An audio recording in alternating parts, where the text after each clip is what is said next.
Hello, everyone. Welcome back to the Junkyard. I'm your host, The Treatment, and today I'm bringing you one of the last two matches I got to cover. Another Ashes collection match.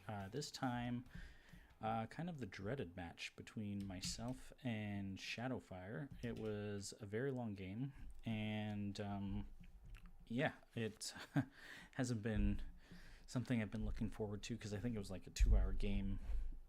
7-8 rounds.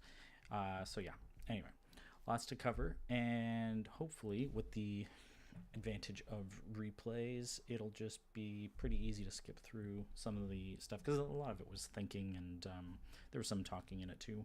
But yeah, let's just pop over without further ado. Thankfully, it's been long enough that I don't really remember what I did. So everything will be fresh. I don't even remember really what I first fived. And I don't remember what Shadow did. I only know the outcome. But what fun would that be if I only told you guys what happened? We could basically just stop right away. There would be no need to do any of this. It'd be a lot easier. But gotta have this for posterity, and depending on how this goes, I might be able to knock off the one with Fred and Shadow, and then that's it. We've got all the games covered. So here we go. We have Shadowfire on his Aerodel list. I'm not going to bring them up. Actually, well, I probably should for my own sake. I know mostly what he has. It's a Cinder list. And my side is Leo. It's a burn list. It's got a few different things. Ruby Cobra. I think I start Adaptodon in this case. Beast Tamer, Root Armor is pretty good too. But yeah, let's see what I did start. So we're gonna just kick right off, and Shadow opening with Cinder Spirit is pretty standard play for any Cinder Spirit player. It's kind of like starting Lightbringer. If you're in Divine, you want to get that main action down early so that you can side action when you need. And I do put down the Adaptodon book because I know that in the long game, Aerodel on a 4 book is very dangerous. It also is a lot to try and keep up with if I want to play the mill game. So yeah, pretty standard stuff here, and then he puts down a Snapper, which is also really good. And I'm gonna jump into my Chant of Transfusion play to hopefully keep some stuff alive.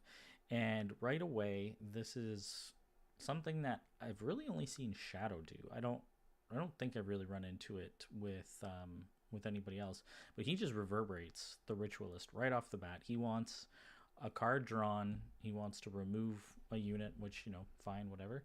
But yeah, it's an interesting play. And so he gives me the token right off the bat. And I think, if I'm not mistaken, he gets a pretty good draw. He usually does. He's got insane luck that way. And he drops a Time Hopper book. So here I go with my Root Armor, Beast Tamer. This thing, in my opinion, if you can afford it, or even if you can play it in round 2, round 3, like round 2, the Root Armor Tamer is one of the craziest, toughest things to get through if you don't have Fester, basically. Because I know that or unless you can force an exhaustion with the likes of Astria, although of course Astria can also play Judgment. Hey Shadow, nice to see you. But yeah, it's such a beast, and it's really good against the ping. It's really good against even Aerodel. Stops Cinder Spirit basically dead in its tracks, stops the Snappers and the Time Hoppers, and when it's backed up by Transfusion, it also is very hard to ever amass enough tokens or enough wounds to kill it. So this was, I think, a pretty good start for me. And of course, his insane draws off of the reverb. He gets a second Time Hopper book. And he plays pretty aggressive. Now again, this Beast Tamer, I think is he, Shadow could go wide, but like if he doesn't want to maximize the value of Panther Spirit, it's pretty good for me to just chump block everything. And so I'm like, okay, whatever. I'll play Adaptodon. I'm gonna Ice Adapt. This to me, I'm not sure. I think it's an okay move. I get a free exhaustion on the thing, and mainly what I just didn't want to happen was I didn't want to just get ice blasted for no value. My game plan is fatigue effectively with a mill deck, and so not losing all my units round one is pretty important. Putting some bodies down and hoping to generate round over round dice advantage by just keeping bodies on the board, especially because playing Root Armor Beast Tamer means that I'm going to be lighter on units in my opening hand. So I don't think I think this is a fairly okay play. It takes a little bit of value out of the Huntmaster, although of course Snapper and Time Hoppers are there. So yeah, it is what it is.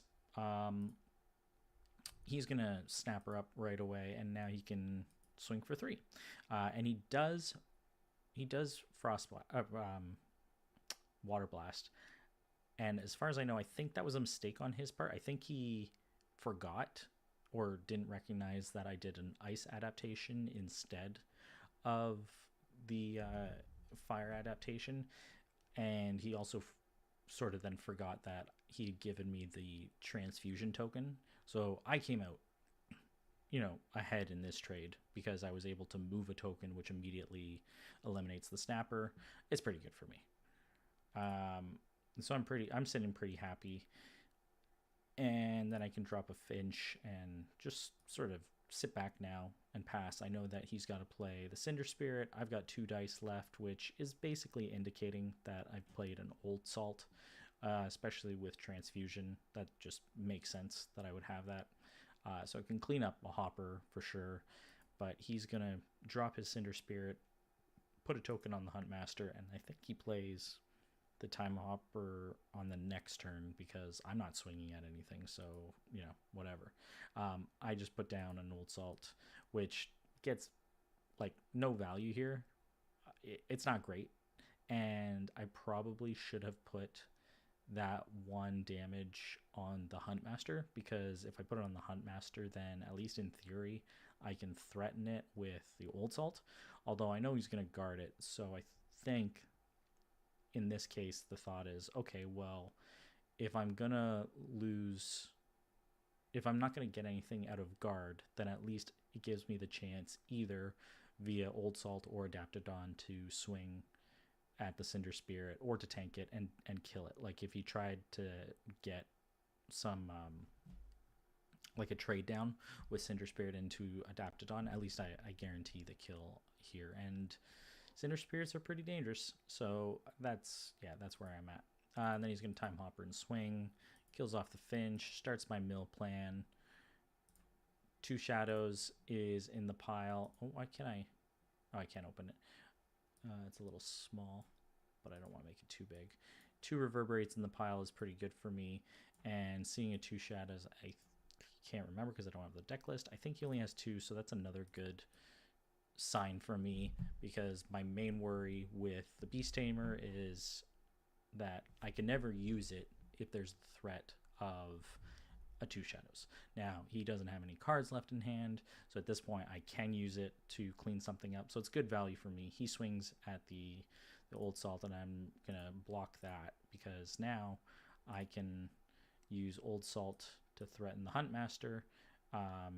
He just doesn't guard. What? Oh, he doesn't counter, sorry. Doesn't counter, which I think is interesting. It means that no matter what, I'm going to be able to kill it, or kill the Cinder Spirit, because he's only got his guard left. But, that's pretty good for me. And then I forgot about the Time Hopper focus, and this makes things a little ugly. He's going to guard the 1 damage, and then he can buff a Time Hopper and take out the Old Salt. So he came out pretty good because of that focus. Otherwise, I was sitting pretty. Oh, God. Thurberry, I swear, it's you. It's always you. I can turn volume up a little. Let me check my levels quickly. Yeah, okay. I'll turn it up a bit. If that's better. I can't talk too loud because there are other people right now in the house. But anyway. All right. So, and I'll get a little closer for you. Is this the way the radio voice is supposed to be?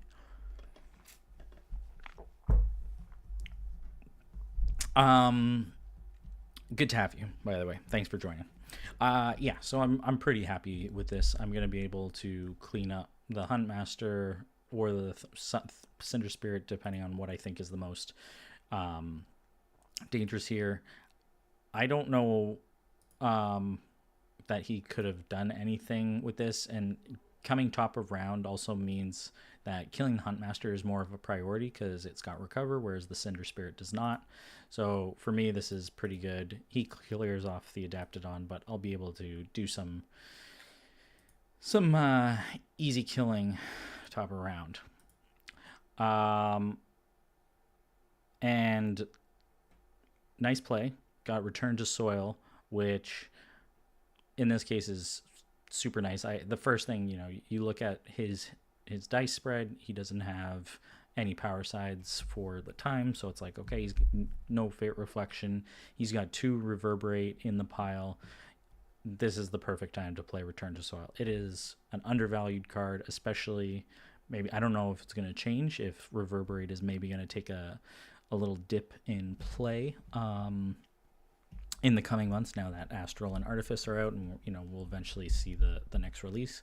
But Return to Soil is mega value, and again, some decks, especially ones that either want to do shenanigans with recursion or anything that depends on stuff in the discard pile. James comes to mind. Reverberate plays, maybe anybody really playing like Xander or lots of Shepherds of Souls. It's a good one.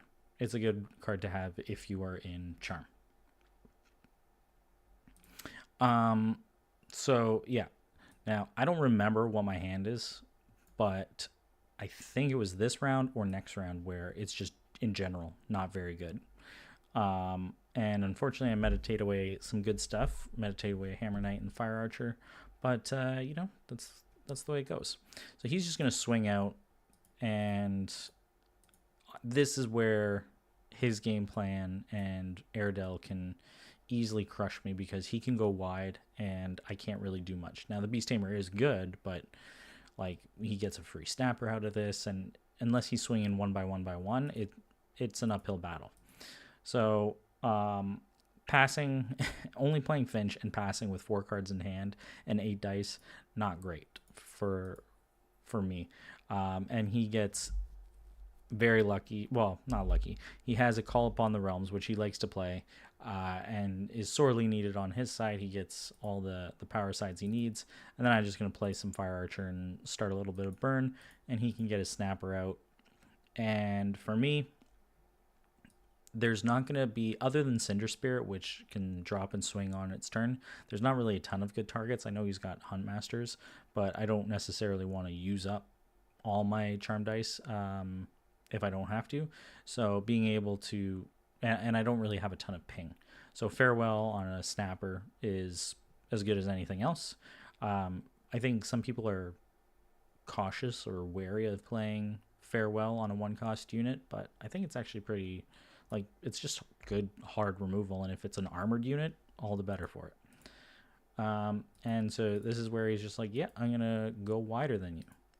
Thankfully, I still have Adaptodon, and I'm still worried about the Water Blast play. So I exhaust it, leave the Hatchling. I don't know if that's a mistake or not. I think the main concern I had was like, okay, I just don't want to easily lose the Fire Archer or the Glowfinch to a Raptor Herder swing, because it's like, I'm not going to guard with Leo. So I think that was my thought, but it obviously does put me at a little bit more risk of a wide swing. And then he's going to Cinder Spirit right away, and I get another Farewell off, which is really good at this point. I'm feeling pretty, good in these 2 rounds. Like, there's not much else against this many books that I can do, and it's accelerating my gameplay exactly the way I want. He's got 11 cards in the draw pile. I've got 16. Like, for a mill player, having 4 pretty good units on the board, having your Finch out, and being up is nice. And then the Fire Archer is also still transfusion fodder. So, like, this is pretty good. He plays another Cinder Spirit book, which now is not ideal. I wish there was a way to not... Is there a way to hide those pop-ups? Show the prompt on the left compound. I wish there was a way to slightly hide the blipping. I know I'm like moving my mouse a lot, which is my fault, but I can't really, like, there's not a lot of place I can move my mouse. So maybe I'll just shut up and click through. So yeah, this is now a threat, because Double Cinder book and Creeper book is like, this is where things get a little dangerous, because now I have to worry about stopping a Creeper chain. I have 2 Cinder books, which can start feeding each other and swinging for 3 each, plus the ping to easily nullify any of my weenies. My Adaptodons can't do much against that. This, all of a sudden, I was like feeling really good, and now I'm like, shoot, that was like incredible draws on his part. So I'm just passing. Pass. I put a frog up, and he obviously is now confident in being able to drop Creeper, and I am surprised that he swung here. I thought maybe he might just take it a little slower and put main action on Cinder Spirit, so that way he can eventually token up right away. But he's going to get a free kill on Glowfinch, and there goes the last Reverberate, which again is pretty good, because now I know that all 3 of those, so that's like a huge relief with the Wrath being gone and the Reverbs being gone. And one of the other Creeper books, I think he does have 3. Yeah, unfortunately he does have the Focus Hopper, but it is what it is. So, not doing the worst, and I have Ice Trap, which gets rid of the Seedling, so, it is what it is. Like, this is still pretty good for me. He's got top of round, and I've got enough units on board that are all unexhausted. So the only thing I could possibly be worried about is 2 shadows, and a swing from an open swing from Cinder Spirit.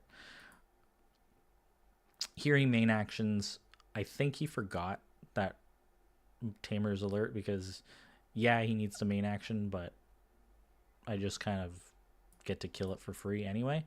I don't know if you needed to rush in that case, but if you just time hopper, then you pass into next round, and then you're fine anyway. Then you can do the group tactics swing. So I think it was a little bit greedy there. And now I can try and pick off some units, and he time hoppers the Cinder Spirit, swings, kills off the Fire Archer, and now we'll also kill the Adaptodon, and I definitely don't want to do anything here. And so I'm like, okay, well, I'm not killing that Cinder Spirit. I don't have top of round, so I can't kill it. So let's just get rid of the Hopper. Boom. I don't know if getting rid of the Hopper or the Herder was better. I think it's the Hopper, because let's just go back one turn. The Hopper is going to, next turn, he's got top of round. He can drop a Hopper and then go super wide. So I think that's the right play. Like, if I was maybe on the attack, then killing the Herder is the better play, so that I can be aggressive. But in this case, as a defensive player, I don't really care that the Hoppers can't defend, because I'm not swinging. And so then I might as well take my last, now that his dice are down again, I don't have to worry. I get a free swing at the Cinder Spear, which I know he's going to guard, so just put a couple damage down. By the way, there is currently a bug where both of our life totals are showing Nan, which is not a number. So something to be fixed. But for those of you listening, such as Shadow, Aerodel currently has 4 wounds, so 12 life left, and Leo has 6 wounds, so 12 life left. And we're going into round 3 with pretty even boards, I would say. And so now there's another creeper, and now I'm really happy to see at least one of the time stoppers go, because one of the things that Shadow's deck can do is when I play like a Finch, he can time stopper and then do an accelerate play and just, punch the hell out of me from nowhere. So I'm like, okay, well, let's play a second Beast Tamer, because that's not bad. And then I can Clashing Tempers to kill off the seedling and the creeper and exhaust the seedling. That's a pretty good play. Gives my second Beast Tamer more life, gives my first more attack. That was probably worth the 4 dice, because I can still sit again. I just don't remember what my hand was, so I can't say whether I'm going to be able to spend these dice wisely. Unfortunately, I keep getting basics, and it's going to start eating away at my draw advantage. But the thing is that Shadow, like, this is round 3. He's down to 4 draw in hand. Sorry, 4 cards in his draw pile. If he ends up using his hand, that's pretty good for me. If not, my Finches still eat away at it. The question becomes like, okay, well, he's on 6 book as an Aerodel player. Can I keep up with that? Because I really only have 1 book on my side and some allies. So getting him down to fatigue is a problem if I can't keep on top of the Creeper and Cinder Spirit sort of chains. So he's going to swing and put 1 damage on the root. On the ice adapted Tamer. And then I think he Frost Blast. I keep saying Frost Blast. Water Blast. It's because I just built a deck with Frostbite like 2 seconds before the stream. Water Blast it. Got to get rid of that Tamer. It is far too dangerous. And honestly, knowing that he puts so much emphasis on it, it's probably worth my own life total to ceremonial recur it and put it back down on the board. It's just so good as a defensive measure. I don't know if I do that, but looking back on it now, I'm like, that probably could have been something I do. Get rid of a Veil, which, could bite me, especially knowing that he has time stoppers. To put up 2 frogs, which could be for Adaptodon or just pinging. And he does another Cinder Spirit. It's going to be a lot of this over and over and over again. Adaptodon comes down. This time I actually, because I think maybe this was a mistake. I wanted to get rid of the herder, but like this just, I know what it was. He doesn't, in this very particular instance, I know that he can Water Blast, but he doesn't have the die for it. Aerodel's not exhausted, so I figure, okay, well, in this case, if he's going to swing the Cinder Spirit, I want to be able to trade with it off of the Adaptodon. So that was my thinking in this particular case, which makes sense. Sometimes I do some things right. And he takes the, I don't know if you would call it a gambit. He basically kills mine before I swing, and he guards it. And then I have a Tamer that just eats any attack anyway. And he's going to start putting some stuff down on that seedling, and another Cinder Spirit comes out, and I just sit and pass and sit and pass. And his Time Hoppers will eventually be able to make him go wide. And that Cinder Spirit now starts killing off the Finch. And this is where it's like, okay, just the Hoppers alone are going to keep eating away at me. There's not much I can do here. It's a great unit, but if you don't have Fork Lightnings or Nature's Wrath to clear off the board, it can be a little bit painful. So he's okay taking these trades because ultimately he's just chipping away at my life. I'm chipping away at his draw pile. He's only got 2 left, but he's got 5 cards in hand, and because of the board, he doesn't need to really do anything. He doesn't need to spend from hand, and it's not like I have 3-eyed owls or anything. And even if I did, in this match, that's not going to matter. Old Salt comes down and kills off, or sorry, puts a wound on the seedling, because I'm like, okay, well, I'll at least try and threaten it with the Beast Tamer. Worst case, I put 3 damage down. And so that's what I'm going to swing the Old Salt first. I'm not sure why he guarded this. Oh, I know why. Right. So in this case, I swing the Old Salt. I know that no matter what, if he doesn't guard it, then I Chant of Transfusion, the wound token, and kill it that way. So he's figuring, okay, well, I'll just take 1 wound less instead of guarding Beast Tamer, and so he can just swing at that for free. So makes sense here. I think he wished he had that frog die up earlier. I don't remember why. I think he says it. Oh, okay. Well, he water blasts me. That's why. Because if he had the water blast available, I wouldn't have been able to pressure the seedling and ultimately now kill it. Because that wouldn't have been available. He would have been able to stop it no matter what. But now, because he didn't meditate in advance, I actually come out ahead here, and I have top of round, which is pretty good. Round 4. At this point, it doesn't look like it. I mean, it says 231 moves. I'm pretty sure we're an hour into this game. And I'm just starting to wonder, how am I going to finish this game off? A lot of my tools, like just the extra burn, are in the pit, the fire archers, and I'm getting rough rolls. And the rough rolls in short games, in average games, like, you know, a 3-game, maybe a 4-game or 4-round game, aren't always the most impactful. The shorter the game, obviously, the less impactful it is.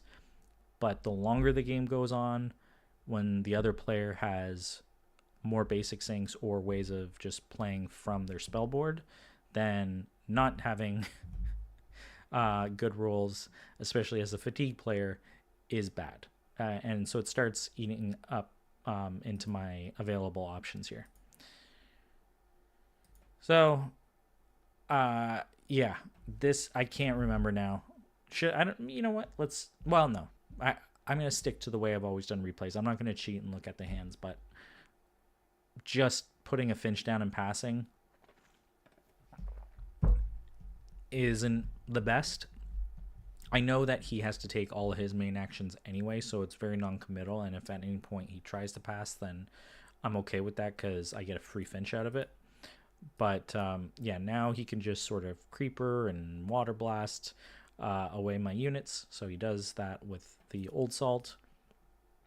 And this was a weird round where I put my Finch, he puts his seedling in water blasts, his creeper, knowing that he's going to get the seedling, and we both pass. So there you go, round 5. I'm pretty sure my hand was horrible there, though. Shadow, you're saying that you looked at yeah, I'm pretty sure that was where it was like, oh no, I can't do anything. And so I don't even, but the weird thing is that I don't ditch it. I didn't ditch any cards, right? Yeah, that was the weird thing. I think I regretted that. I think knowing, I was like, I should maybe try and draw into my options. But at this point, it's not looking good. And Shadow, of course, like I said, he's got an accelerate play, and this is where things go from bad to worse, because here goes a bunch of hoppers, and the seedling can pop, and he can swing.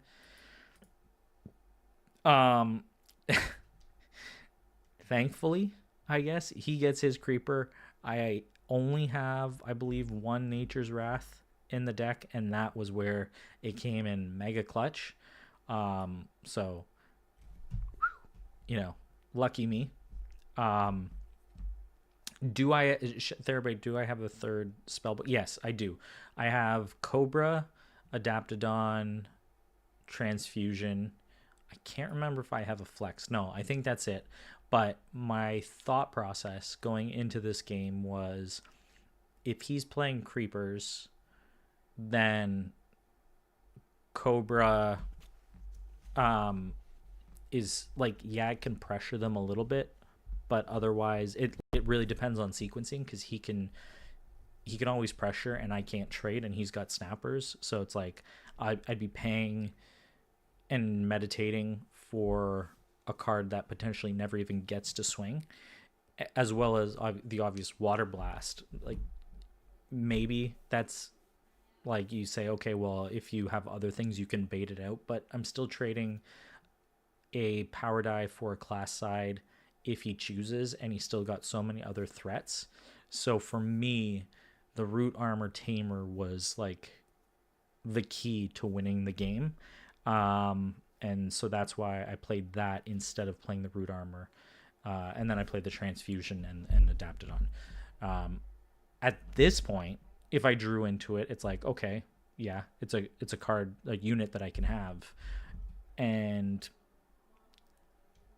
if I were to have this deck, do I play transfusion again? Do I maybe not go with Leo and go with something that has 4 spell board to play the longer game? Like, this could easily be an Astria list as well, an Astria mill list, and then you have at least the AoE for the wide boards. But yeah, it comes back to bite me. So he gets the thorns out, and thankfully, because he had killed off the old salt, I'm at least able to kill 1 thorn with transfusion and wipe the board. I was pretty happy with that. He's down 5 dice to my 1. Yes, I'm down to 9 life. He's down to 10. I was really hoping at this point that I could stay on top of it. I think at this point, yeah, he's got 0 in draw, 5 in hand. I had a notebook and I was actually looking at every single card that he had and keeping track of it and knowing like what his options were. And I knew that I was on the back foot. So Finches at this point do nothing, like, not do nothing, but really against two Cinder Spirits, they're not going to do anything, and they don't accelerate the end game. This is where I really do wish I had like 3-Eyed Owl at least would do something. Or what else takes away from hand? I can't even think. Well, I mean, I still have an Anguish, but yeah, I'm not quite able to close out games if a player has a wide board. So that was a problem here. And so I play Finch, and he just like is like, okay, I'll play my Seedling and pass. I'm just going to keep this chain going. He spent 5 dice. I can't do anything. I'm like, okay, well, I'm really just hoping for fatigue, but he doesn't have to play his cards. That's the problem here. So I exhaust. We're in round 6 now, and here he goes again, playing the Seedling, and now I'm just trying to make use of my dice. So I'm frog pinging. I have 3 cards in draw pile, so as long as I don't roll too badly, like, I'm okay. I can just keep building a board. But it really comes down to knowing what he has in hand. And I'm pretty sure it's an Accelerate and or Time Stopper. And I don't remember what else. But now he can main action the heck out of me and put these Seedlings down. Oh, it was Rose Gardener. It's like, that's cute, but it doesn't do much. It was kind of clutch here, but he's just got so many status tokens. If he didn't have Time Hopper, if it was like Wishing Wing or something instead, maybe I come out ahead, but he can go so wide and he's got tokens for days. And so the issue here is he can just ping away a bunch of stuff and trade, and I can't keep up. And so at this point, I'm like, you know what? I really should recur that Beast Tamer, which I did, which maybe looks like a desperation play. I think it's more of a, I hope I can hold out. The only problem is I don't really have too much life to hold out against wide swings anymore. And he can just start going really wide. So here, little cheeky Gifted Rose play and swinging at the Time Hopper. my concern was just that he was going to time hopper, the seedling and the cinder spirit and go crazy wide. So it wasn't like the worst. I'm also hoping that he spends. I really wish Gifted Rose was not an ore.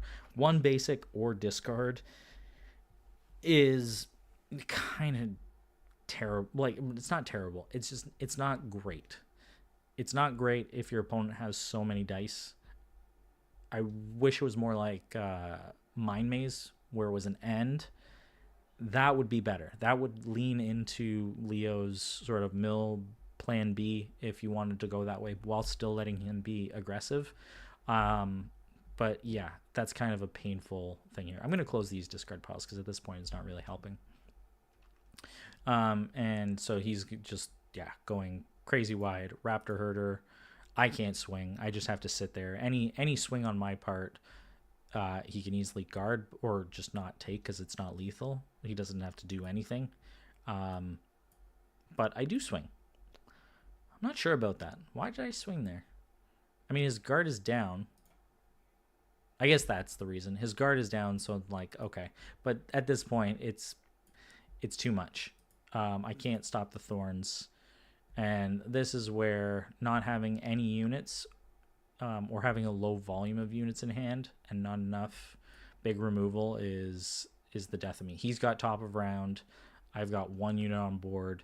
No transfusion token. Even if I did, it doesn't do much. And so an Old Salt is like, whatever. Now he can go really wide. He gets rid of the Gifted Rose for a basic die and just starts chipping away at my entire board. And he's got top of round seedling as well. And this is the death knell.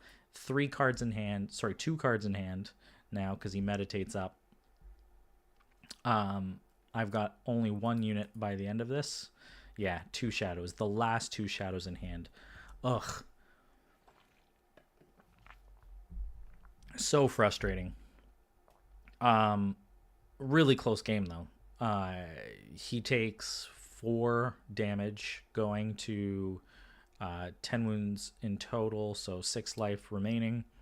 I've got 5 life remaining, but only 1 unit, and he's got the big pop at top of round. And yeah, the double time hoppers and the brilliant thorns. Not anything I can do here.